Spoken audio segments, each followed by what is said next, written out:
Assalamualaikum warahmatullahi wabarakatuh. Selamat siang teman-teman mahasiswa seluruh Indonesia. Kali ini kita akan membahas tentang sains lagi ya. Kali ini kita akan membahas, kemarin sudah litosfer, atmosfer, dan kali ini kita akan membahas tentang bentuk bumi, bentuk permukaan bumi. Bagaimana kelanjutan berkaitan dengan bentuk muka bumi, maka tetap stay tune di channel YouTube ini.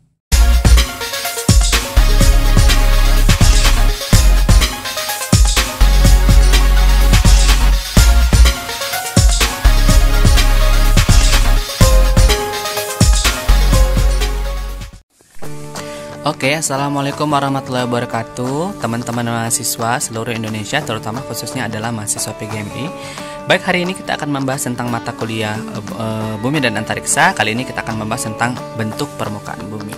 Nah, teman-teman semua, ketika misalnya kita membahas bentuk permukaan bumi, maka pasti ada satu hal yang akan kita pertanyakan. Pertama adalah kenapa bentuk permukaan bumi ini tidak merata?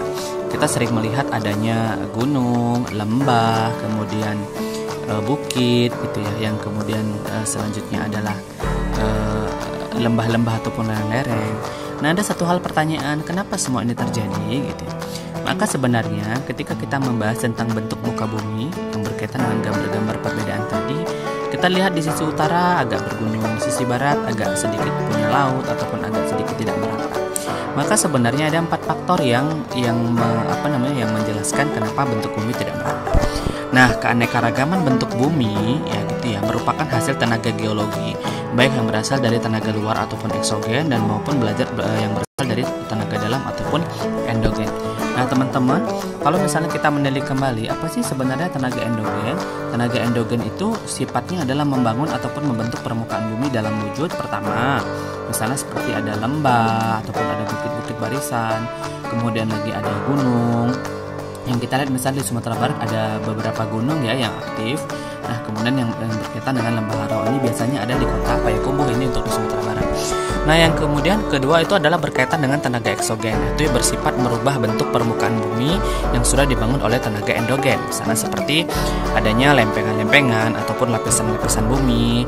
Kemudian yang kedua itulah berkaitan dengan susunan ataupun susunan permukaan di bumi seperti itu. Nah, teman-teman, hasil dari pembentukan melalui tenaga endogen biasanya terlihat pada aktivitas kulit bumi, seperti misalnya aktivitas gunung api ataupun vulkanisme ataupun aktivitas gempa. Nah, selanjutnya tenaga eksogen lebih mengarah pada pelapukan, erosi, baik yang disebabkan oleh angin, air, gletser, dan iklim. Nah, teman-teman semua, gejala yang kedua itu adalah yang berkaitan dengan gejala tektonisme. Ini adalah faktor kedua yang menyebabkan kenapa bentuk muka bumi itu memiliki keanekaragaman, teman-teman gitu. Jadi ketika misalnya kita membahas tentang gejala tektonisme, kita mengetahui bahwasanya tektonisme dari dalam bumi yang mengakibatkan tenaga dari dalam bumi yang mengakibatkan perubahan letak dan bentuk pada kulit bumi.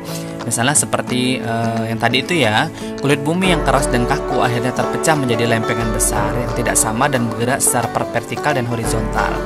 Nah, jadi ini adalah salah satu contohnya gitu. Nah, jadi pengaruh cairan astenosfer yang panas tadi itu. Nah, yang ketiga, selanjutnya selain membentuk patahan, tenaga tektonik juga menyebabkan terjadinya patahan pada kulit bumi. Nah, kemudian yang selanjutnya adalah poin selanjutnya atau berkaitan dengan gejala vulkanisme. Teman-teman pasti tahu ya, ketika misalnya membahas vulkanisme, pasti kita ada berkaitan dengan vulkan ataupun dengan gunung. Nah, seperti itu. Nah, gejala vulkanisme merupakan peristiwa yang berkaitan dengan gunung api nih, teman-teman. Hal ini terjadi karena adanya beberapa mineral yang bereaksi yang menimbulkan panas. Nah, panas dalam bumi akhirnya membentuk dapur magma. Akibat panas ini menimbulkan dorongan pada batuan yang mengalami retakan dan rekahan. Nah, teman-teman, sehingga material dalam dapur magma keluar. Kedalaman dapur magma inilah yang kemudian membuat perbedaan kekuatan letusan. Nah, setelah terjadi letusan, maka gunung api mengalami fase istirahat ataupun fase mati. Pada fase ini gunung api biasanya menimbulkan beberapa gejala. Yang pertama itu adalah gejala-gejala yang berkaitan dengan kalau di sini kita sebutnya gunung api mengalami celah ataupun celah gunung api kemudian mengeluarkan air panas dan zat lemas yang disebut dengan fumarol. Nah, yang kedua itu biasanya ini seperti gambar ya, kita perhatikan.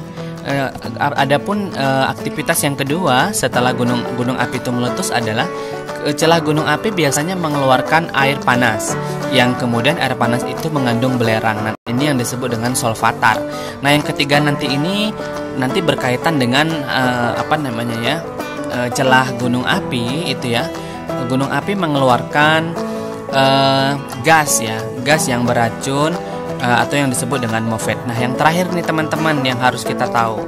Nah, yang terakhir ini adalah kemudian fase yang keempat dari celah gunung api ini lebih mengarahkan kita kepada bahwasannya celah gunung api mengeluarkan air yang memancar dan panas ataupun namanya geyser. Nah, teman-teman semua, gejala selanjutnya berkaitan dengan kenapa bentuk muka bumi beragam, maka teman-teman pasti akan membahas tentang gempa bumi. Nah, gempa bumi terjadi karena kulit bumi yang terpecah menjadi beberapa lempeng pecahan lempeng kemudian bergeser dan saling bergesekan. Nah, gempa terbesar terjadi karena proses subduksi, di mana salah satu lempeng samudra menumbuk lempeng benua. Nah, ini bisa kita lihat contohnya teman-teman, ada lempeng samudra dan kemudian ada lempeng benua yang kemudian saling bertumbukan.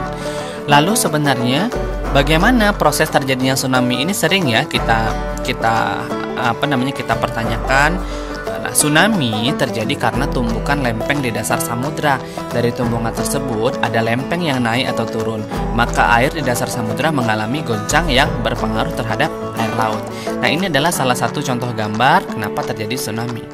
Nah, selanjutnya kita harus membahas tentang klasifikasi gempa. Ini penting teman-teman.